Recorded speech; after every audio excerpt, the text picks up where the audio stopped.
Hello students, welcome to ADP star the super learning platform. तो देखिए बच्चों, आपका जेईई एडवांस 2021 जो है वो 5 दिन के बाद में होने वाला है। ये मान के चलिए आज का दिन तो क्योंकि हो ही गया, संडे को आपका एग्जाम होने वाला है, तो 5 दिन बच्चों आपके पास में और बचे हैं। तो धड़कने तो बिल्कुल बच्चों आपकी बढ़ी रही होंगी, लेकिन ये जो 5 दिन है बच्चों, ये मान के चलिए कि ये 5 दिन आपको बहुत ही काम रहने की जरूरत है। काफी बार ऐसा होता है कि लगातार आपने 2-3 साल मेहनत की होती है, वो लास्ट के बच्चों कुछ एक दिनों की वजह से पूरा उन पे पानी फिर जाता है। तो आपको इन 5 दिनों में क्या क्या करना है, क्या क्या नहीं करना है, ये चीजें बच्चों हम आपको बताने वाले हैं, मैं और सूर्यवंश सर। तो इस वीडियो को एंड तक जरूर देखना बच्चों, काफी हेल्प जो आपको यहां पे मिलने वाली है। और आपको कमेंट सेक्शन में बच्चों ये जरूर लिखना है आई विल डू इट। ये आपको अपने लिए लिखना है, ये आपको अपने लिए लिखना है, किसी और के लिए बच्चों नहीं लिखना है। तो चलिए वीडियो स्टार्ट करते हैं। सबसे पहली चीज जो आती है बच्चों की, लास्ट 5 दिन में आपको क्या क्या पढ़ना है, क्या क्या नहीं पढ़ना है। तो फर्स्ट है लाइट रीडिंग। यार अब आपको देखो, आपने 2 साल मेहनत की है, तो ऑब्वियस सी बात है कि इसका जो रिजल्ट है वो तो वही आने वाला है। ऐसा नहीं कि इन 5 दिनों में आप क्रांतिकारी बनके कुछ अलग सा ही कर दो, ऐसा नहीं है। बट हां, कम से कम ऐसा जरूर हो कि भाई जो हमने ये 2 साल या 3 साल में जितनी मेहनत की है, तो उतना तो अपना आउटपुट जो वो निकलना चाहिए। तो लाइट रीडिंग का यहां पे देखो मतलब क्या है, बेसिकली आपने जैसे थंबनेल भी देख लिया होगा, रिग्रेस स्टडी और चिल। तो आपको बहुत ज्यादा बच्चों पढ़ने की जरूरत नहीं है। मतलब बहुत ज्यादा का मतलब क्या है कि बहुत ज्यादा नया पढ़ने की जरूरत नहीं है। जो आपने ऑलरेडी बच्चों फिजिक्स, केमिस्ट्री, मैथ्स में पढ़ा हुआ है, जो आपके नोट्स हैं, उन नोट्स को आप डेली के डेली जो पेज पलटते जाइए। ऐसा नहीं कि हर एक क्वेश्चन को आपको सोल्व करने की जरूरत है, कि हर एक क्वेश्चन में आपको पेन चलाने की जरूरत है। नहीं, आपको सिर्फ और सिर्फ जो चीजें आपने पढ़ी है वो आपके माइंड में आपको बार बार रिकॉल करनी है, ताकि आप उसको याद रख सको आपके एग्जाम टाइम में। अगली चीज है बच्चों वीक टॉपिक्स। काफी सारे स्टूडेंट सोचते हैं कि बाकी तो मेरा सब कुछ हो गया है, अब इन लास्ट के 5 दिन में जो मेरे वीक चैप्टर्स बचे हैं उनको कर लेता हूं और जेईई में मचा के आ जाऊंगा। अरे भाई एक बात बताओ, जब 2 साल या 3 साल में वो वीक चैप्टर तुम्हारा स्ट्रॉन्ग नहीं हो पाया, तो क्या वो 5 दिन में हो सकता है? नहीं बच्चों, अब उसके बारे में आपको सोचने की जरूरत नहीं। सोचने का मतलब देखो क्या है, अब आप हाँ इसमें 2 चीजें बच्चों कर सकते हो। एक इसके भाई फॉर्मूलाज याद कर लो, एक इसके आप फॉर्मूलाज याद कर लो, दूसरे इस चैप्टर के जो की पॉइंट्स होते हैं किसी भी चैप्टर के, वो की पॉइंट्स देख लो। जो भी आपके वीक चैप्टर है उनमें ये 2 चीजें आपको कर लो। उसके क्वेश्चंस बच्चों करने का आपके पास में टाइम नहीं है, बट कई बार ऐसा होता है कि अपनी किस्मत जो बहुत अच्छी होती है, तो अगर आपकी किस्मत बहुत अच्छी हुई तो हो सकता है कि यहां पे जो इसके फॉर्मूलाज या की पॉइंट्स है वो डायरेक्टली आपको किसी क्वेश्चन में अप्लाई करने को मिल जाए। तो जो भी आपके वीक चैप्टर्स है उनके लिए आप ये कर सकते हो। बाकी तो मैंने आपको बताया था कि जो ऑलरेडी आपके स्ट्रॉन्ग है उनके लिए तो बच्चों आप लाइट रीडिंग जो है पेज को पलटने वाला काम कर सकते हो। अगली चीज है बच्चों बायोलॉजिकल क्लॉक। ये सबसे इंपॉर्टेंट हो जाती है आपके लिए लास्ट में आके। जैसे काफी बार आपको ऐसा होता है कि वहां पे उस दिन टेस्ट ही तो देना, 9 to 12, 2 to 5 हम दे लेंगे, बट बच्चों मैं आपको एक्चुअल में बता रहा हूं, काफी सारे स्टूडेंट जो वो सेकंड पेपर में जाके उनकी इतनी कैपेसिटी नहीं बचती हो, क्योंकि उनकी सिटिंग पावर इतनी नहीं होती है, उन्होंने लगातार वो प्रैक्टिस नहीं की है 6-6 घंटे की बैठने की। तो मैं आपको ये नहीं कह रहा हूं कि लास्ट के 5 दिन में आप 5 मॉक टेस्ट दीजिए और 9 to 12 और 2:30 to 5:30 नहीं।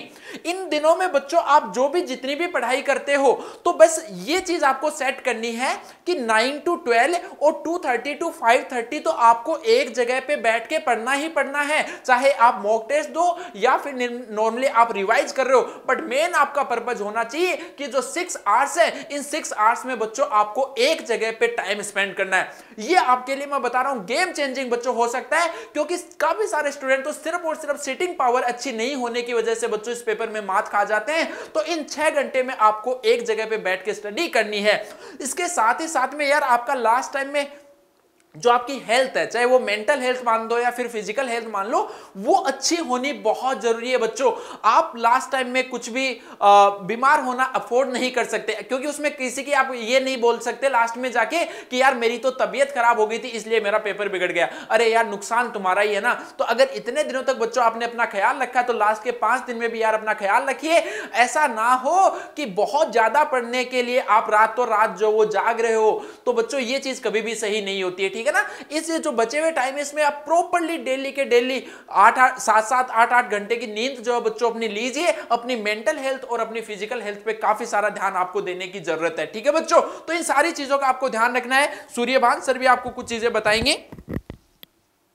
तो मैक्सिमम जो पॉइंट्स थे, जो इंपॉर्टेंट पॉइंट थे, सर ने आपको बहुत अच्छे से एलोबरेट कर दिए बच्चों। अब आता है पॉजिटिव एटीट्यूड।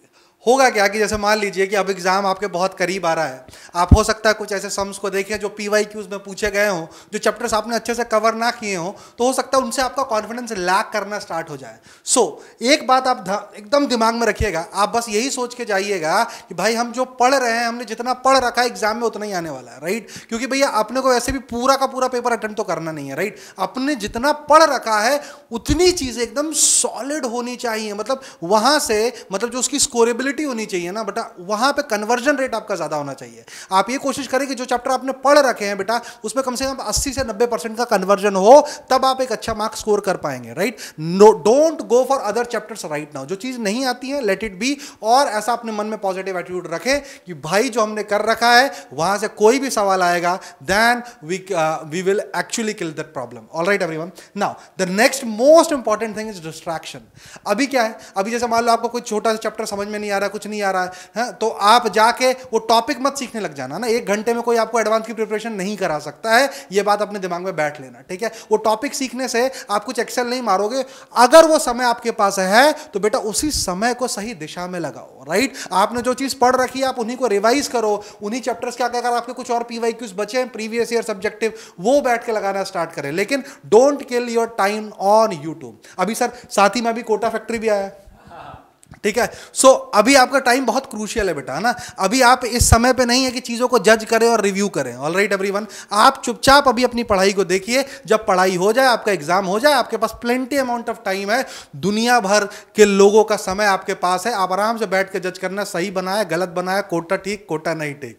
लेकिन अभी बेटा आप इत्मीनान से अपने ऊपर कॉन्फिडेंट रखें, और अपनी बायोलॉजिकल साइकिल तो अभी बहुत ज्यादा इंपॉर्टेंट है इंप्रूव करने की। आखिरी के 5 दिन में आप अपनी बायोलॉजिकल साइकिल को सुधारें, ताकि आपका 6 घंटा कंसिस्टेंटली ब्रेन एंगेज रहे एग्जामिनेशन हॉल में। नहीं तो हो सकेगा कि भैया सेकंड पेपर में बैठने गए तो भैया नींद आ रही है वहां, अपने को ये वाली चीज नहीं होनी चाहिए।